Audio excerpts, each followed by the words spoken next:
Au sommaire de cette édition, le CAMES, entendez le Conseil africain et malgache pour l'enseignement supérieur, célèbre du 30 mai au 2 juin son jubilé d'or au Burkina Faso.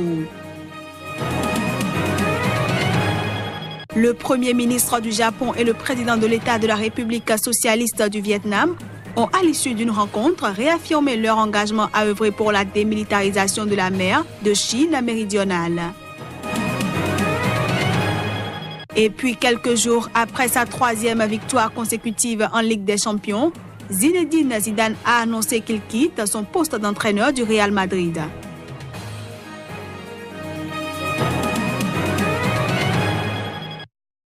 Voilà pour le sommaire. Bienvenue à toutes et à tous. Au Burundi, la Cour constitutionnelle a validé ce jeudi la large victoire du oui du référendum controversé du 17 mai dernier sur une réforme de la Constitution, et ce, alors qu'elle avait été saisie par une coalition d'opposition contestant les résultats de cette consultation populaire.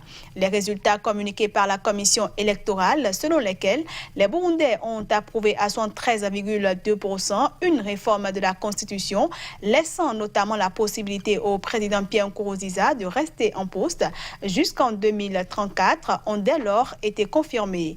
Avant même l'annonce des résultats, les tenants du non, emmenés par l'ancien leader rebelle Hutu Agathon Rwasa au sein de la coalition Amizero-ya Barundi, qui veut dire espoir des Burundais, avaient rejeté l'issue de la consultation, selon eux inéquitable et marquée par les intimidations du régime. Amizero avait également dénoncé, peu après le référendum, des cas de bourrage d'urnes et de procès-verbaux trafiqués. Le président kenyan Uhuru Kenyatta et le chef de l'opposition Raila Odinga ont démontré leur volonté d'œuvrer pour la réconciliation au Kenya. Les deux hommes se sont en effet excusés ce jeudi pour les mots assassins échangés lors des élections controversées de 2017. On s'en souvient encore, c'était par une poignée de main surprise que le président kenyan Uhuru Kenyatta et le chef de l'opposition Raila Odinga avaient symbolisé en mars la fin de leur affrontement. Cette fois, les deux hommes sont pratiquement tombés plusieurs fois dans les bras l'un de l'autre dans une ambiance très décontractée. C'était à l'occasion de la prière nationale organisée à Nairobi. Il s'agit d'un événement annuel lors duquel les leaders politiques prient pour la nation. Ils ont présenté leurs excuses pour les mots assassins échangés lors des élections controversées de 2017.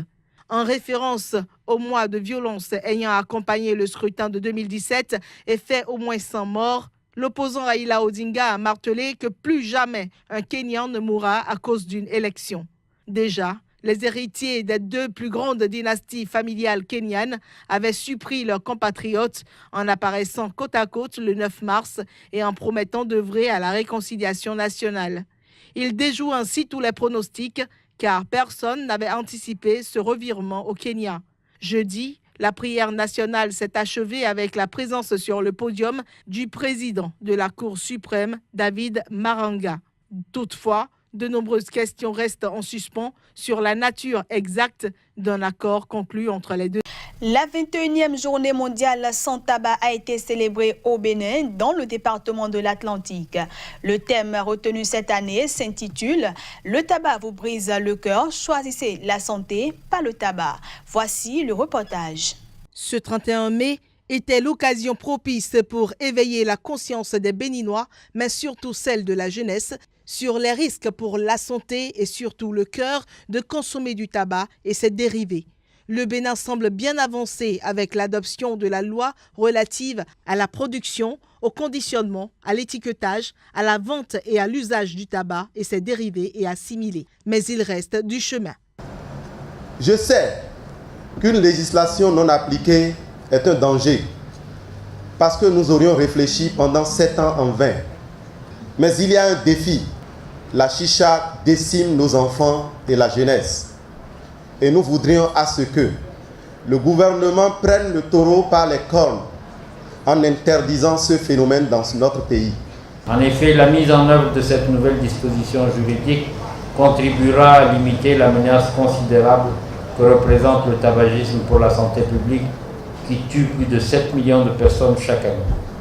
Ainsi, le tabac brisera moins les cœurs la consommation de tabac et l'exposition à la fumée de tabac qui sont à l'origine de plus de 12% des décès causés par les cardiopathies diminueront au fur et à mesure du renforcement des mesures de contrôle. Au Bénin, la situation n'est pas reluisante. Les résultats des enquêtes au ministère de la Santé ont révélé que la prévalence du tabagisme est à la hausse chez les jeunes adolescents, 7,5% en 2016 contre 5,3% en 2009, tandis qu'elle décroît chez les adultes, 5% en 2015 contre 16% en 2008. On note dans notre pays une recrudescence de l'usage de la chicha, encore appelée pipe à eau. C'est une forme de consommation de tabac très dangereuse pour notre jeunesse. Les fumeurs de chicha s'exposent non seulement aux effets nocifs des substances toxiques contenues dans le tabac, mais aussi à la contamination microbienne, tuberculose, hépatite, etc., par l'usage commun du matériel. Les réflexions se poursuivent pour mettre en vigueur les textes afin de sauver le maximum de personnes vulnérables à la consommation du tabac et de ses dérivés.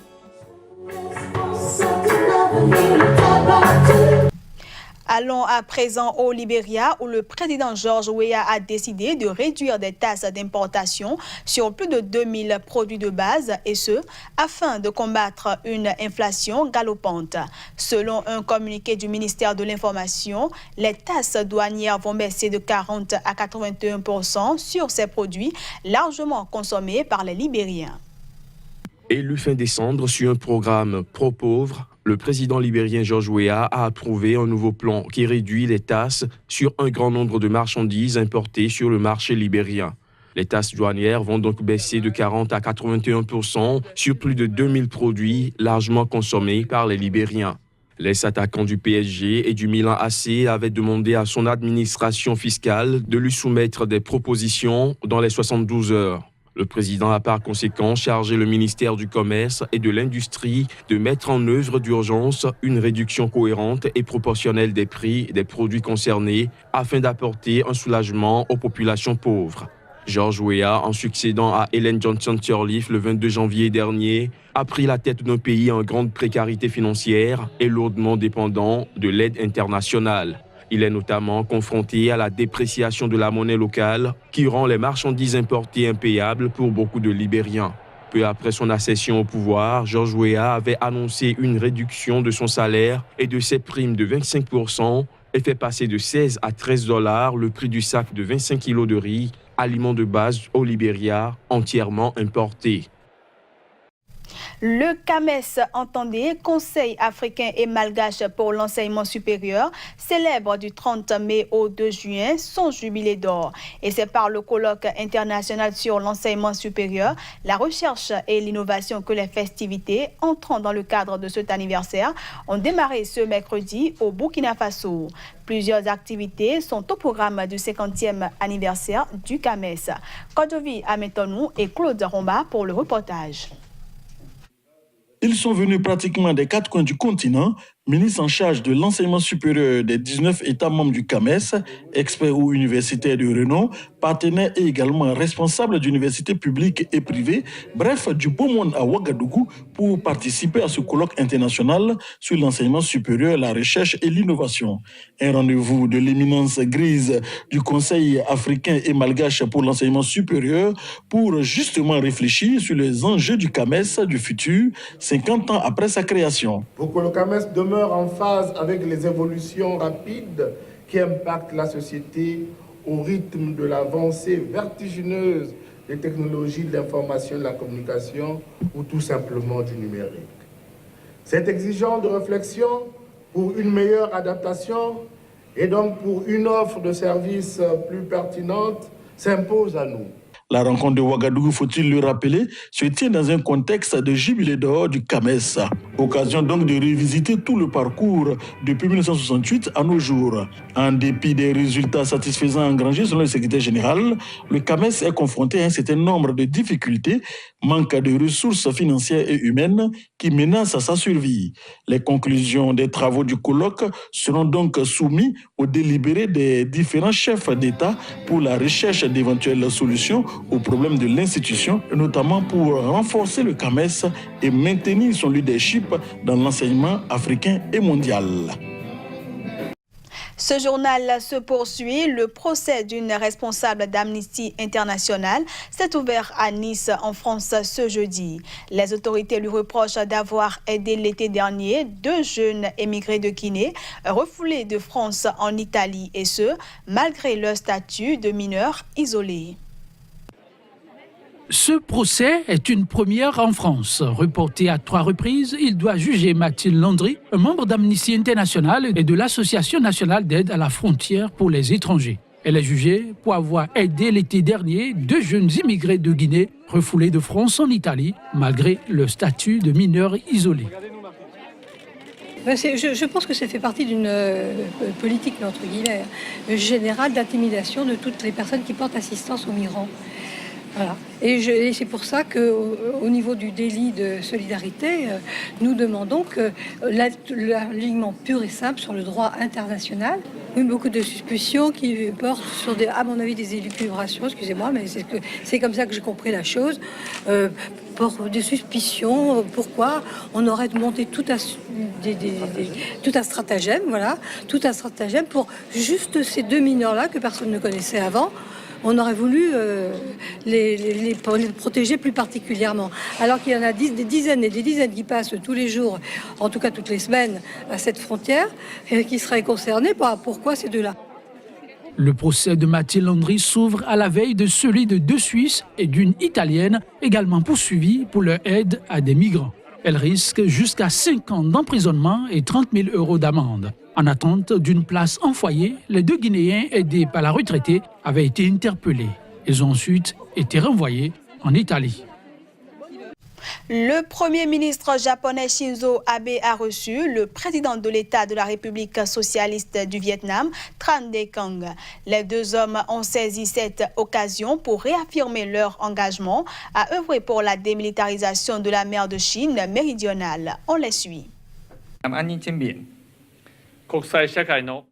Concernant la mer de Chine méridionale, un dossier source d'inquiétude pour la communauté internationale, nous partageons la nécessité d'une approche diplomatique en vue d'une démilitarisation ainsi que la volonté de contribuer au respect total des règles internationales pour établir la paix et la stabilité.